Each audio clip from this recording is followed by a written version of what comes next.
Now next we'll come to the properties of hydrogen chloride gas. If you see the physical properties, it is a colorless, it is we can say choking odor, also choking odor, we can say that. It is pungent, and also as it is an acid means it have a slight sour taste. Alright, yes, it's choking odor, a little bit choking. If it goes into your mouth or nose, you will feel some sensation, we can say that. Yes, you can feel it.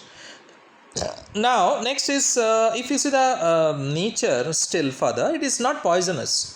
Alright, if it is inhaled in large doses, then it may lead to death. Otherwise it is not poisonous. Alright, it how it is that when you are inhaling in large quantities, actually what happens is that it causes a burning sensation, and as it removes the oxygen, for that purpose it leads to death. We can say that it is highly soluble in water. We can say that.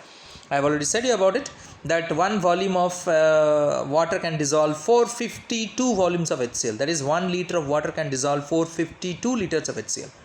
Alright, it is highly soluble, highly, we can say that.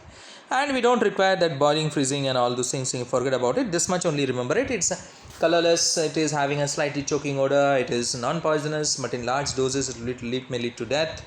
It is having a sour taste, it is pungent, it is heavier than air, and highly soluble in water. This much is enough, we can say that. Clear? Achha. Now we have to prove it that it is heavier than air. So you can see that is a diagram you can see on the screen. I have kept it. So what you are doing is that you are pouring, that is dry HCl gas, into an empty jar, in which a burning candle is there. A candle is being burning there. Alright, you are pouring it simply because that is heavier. You can pour.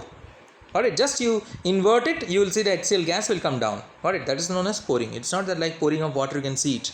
You can't see it, this one, but if you just put it upside down, then the gas will come down. When the gas comes down, got it, what you will find? That the candle extinguishes. It gets extinguished. Why?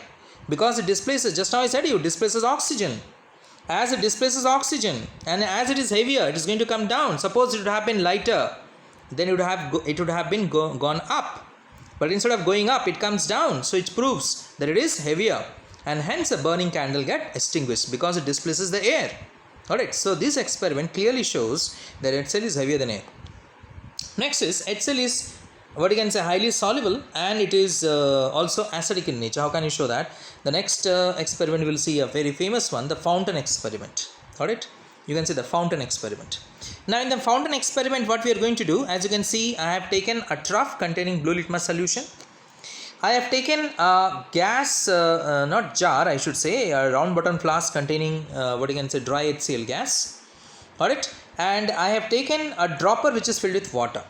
Alright, and I have taken not a delivery tube, it is a capillary tube rather, I should say, a jet tube or a capillary tube, and the mouth of that tube, which ends at the round bottom flask, it ends in a jet. Jet means a small opening, very small opening. Alright, understood what I have done? You can see it on the figure, the rest of the thing, blue litmus solution in the trough.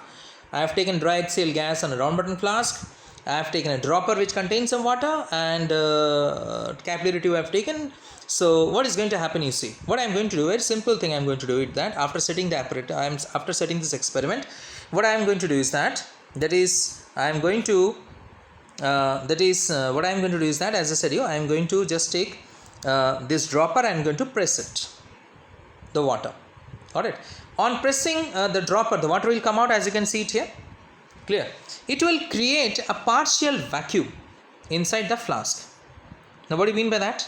See, when you are pressing, the water comes out and HCl gas gets soluble in water, due to which a partial vacuum is created.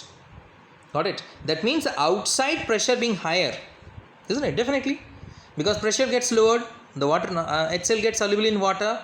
The outside pressure being higher pushes the blue litmus solution up into the jet. You can say that. Alright, the blue litmus solution comes out, it goes in through the capillary tube and it comes out of the jet. When it comes out of the jet, got it? What I said you, it's blue litmus. When it comes out of the jet, what is there inside the flask? HCl gas. When it reacts with HCl, blue litmus reacts with HCl, what it gives you? Red. So hence the fountain which comes out, because it comes out with the pressure, because what I said you, a partial vacuum is created inside the flask. The pressure outside the flask is higher, the atmospheric pressure. So hence when the water rushes in, there is blue litmus solution rushes in through that capillary tube, and it comes out of the what you can say flask, from the not of the flask, sorry, from the jet, it comes in the form of red fountain. So appearing of red fountain proves what? That HCl is acidic because blue litmus turns red. And also why what you can say blue litmus solution comes out? Why it rushes in? What does it prove? That HCl is highly soluble in water. As HCl gets soluble in water, for that reason only partial vacuum is created, pressure outside is increased. For that reason only water rushes in, the blue litmus solution rushes in through this capillary tube and it comes out of the jet, and when it comes out of the jet it is red in color, it comes out as a red fountain.